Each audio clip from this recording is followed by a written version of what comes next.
that religion is just absolutely uncalled for. We are just mere things floating on a rock in space. We are not only figuratively, but literally stardust. You don't have to go to church on Christmas, and it is about being good, and that's what all religions are about anyway. Are you an atheist? Yeah. Gonna kill yourself? Yeah, I'd like to. So you're an atheist? Yes. I need to know what to believe in. Like what happens when you die? Yes, I don't want to be a bag of dust.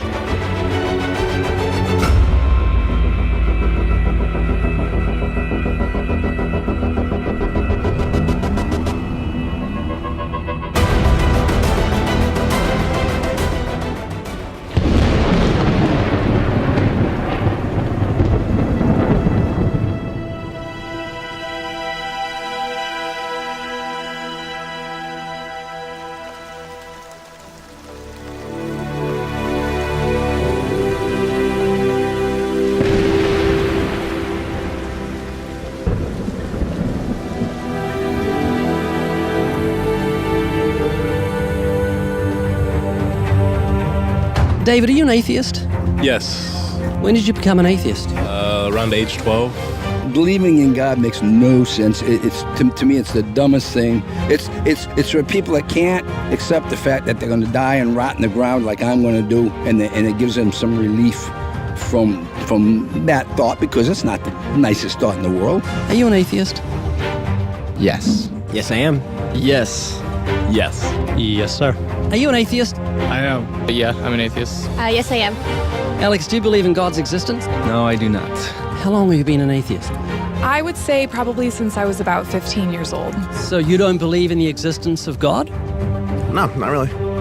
What happened when you were 15? I started questioning things, and I really just started to think about the logic behind everything. For the most part, we are not shown the evidence for there being a higher power. If we were, I almost guarantee that almost every atheist would immediately agree to there being a higher power. Are you atheists? Yes. Why?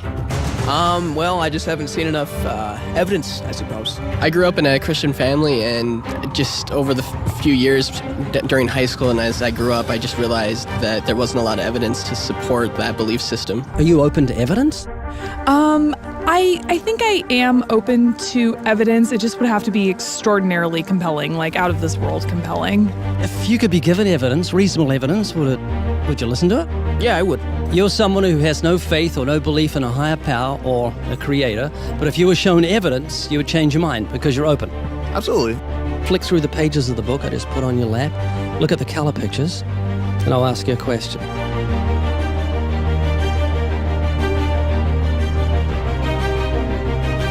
Do you believe that book could happen by accident, that nothing produced the color pictures in the book, that red, orange, yellow, green, blue, indigo, violet ink fell from the sky and formed itself into those beautiful pictures, and then black ink fell from the sky, or from nowhere, and formed itself into coherent words and sentences, capitals and periods and commas, making sense, page numbers fell from the sky, all in order, and then it bound itself and formed itself into a cover with artwork, and there we have a book. Obviously, intelligent design designed the book. Wouldn't that be correct? Yeah. Can you see where I'm going with this? Yeah. Tell me, what is DNA? What is it? Deoxyribonucleic acid. And it's what makes up our bodies and our cells and everything that makes us who we are. DNA is like our biological code, kind of like binary zeros and ones. Information about us, who we are, what makes us, parts of us, how we look, how we're built, everything like that. Your genes instructed your cells how to make your eyes and what color your eyes should be, and your hair and your height and your personality. Scientists call it the instruction book for life. Basically. Everything that you are or ever will be made of starts as a tiny book of instructions found in each and every cell.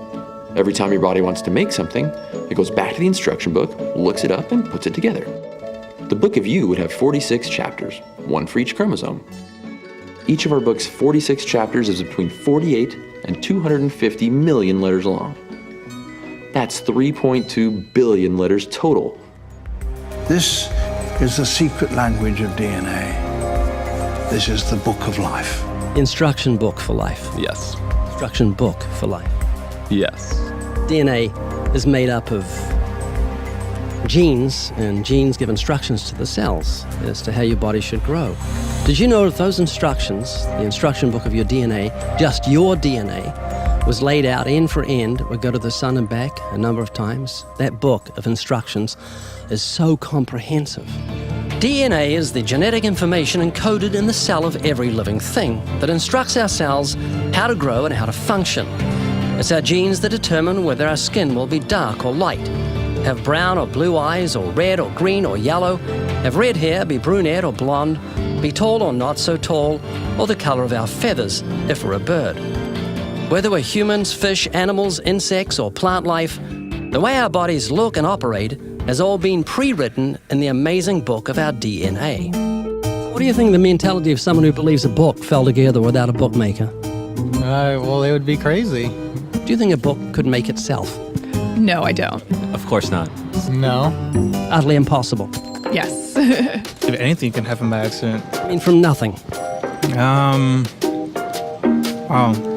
Couldn't happen, could it? I don't think so. It'd be impossible. It would be like saying an explosion caused everything that makes a 747 airplane to all just come together by accident without some intelligent thought behind it.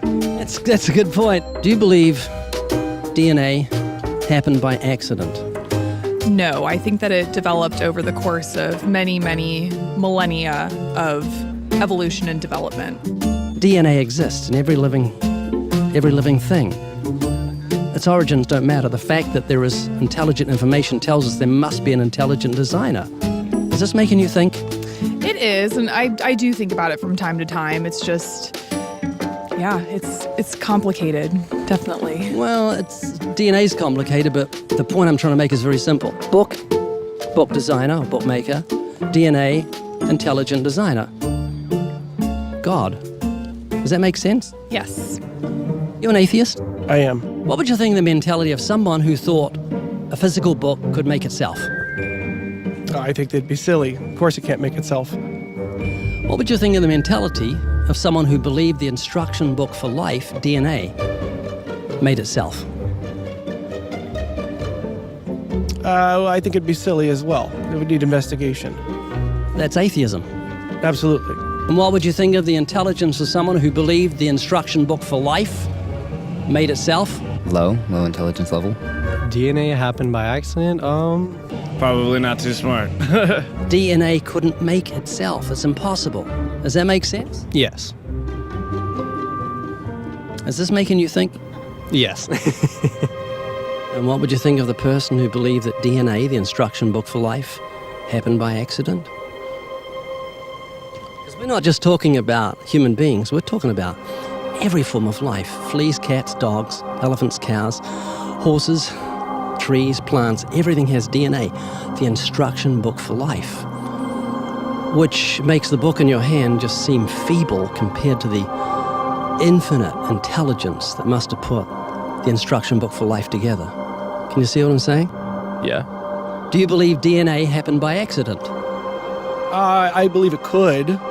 Explain it to me, how a program could make itself out of nothing on how to make a human eye, giraffe size, elephant size, cats, dogs, puppies, flowers, birds, trees. Every living thing has DNA that's so complex, it's mind-boggling. It must have been a genius beyond any human reasoning that put it together. And to say it happened by chance is infinitely sillier than saying a physical book happened by chance. All I'm doing is reasoning with you. I'm not arguing. I don't want to win an argument. I'm just saying I want you to concede something that's absolute common sense. You're an atheist, so you believe the scientific impossibility that nothing created everything. I mean, it can't be nothing. We all have to start from some point. I wouldn't say nothing created it. There had to be something there in the beginning. You like Richard Dawkins, don't you? Well, I mean, yeah, I like him. Do you believe nothing created everything, a scientific impossibility, which is what he believes? You don't believe in a creator of all things? If he says that, I think it's a very strange thing to say. Well, he says it. It's insane. Nothing can't create anything because it's nothing. There has to be something in the beginning. Nowhere in our history of human reality has something kind of just appeared out of nowhere. Do you believe that nothing created everything? No, because nothing can perform actions. That makes no sense. It's a default position. If you're saying nothing created everything, then you're agreeing with Richard Dawkins. You're mischaracterizing Richard Dawkins because Richard Dawkins, I'm sure he didn't say that. That seems ridiculous. Professor Richard Dawkins, arguably the world's most high-profile atheist, believes that in the beginning there was nothing and that nothing created everything. As he attempts to justify this belief, admitting that it defies common sense, the learned professor calls nothing something. Watch the reaction of his audience. Of course it's counterintuitive that you can get something from nothing. Of course common sense doesn't allow you to get something from nothing.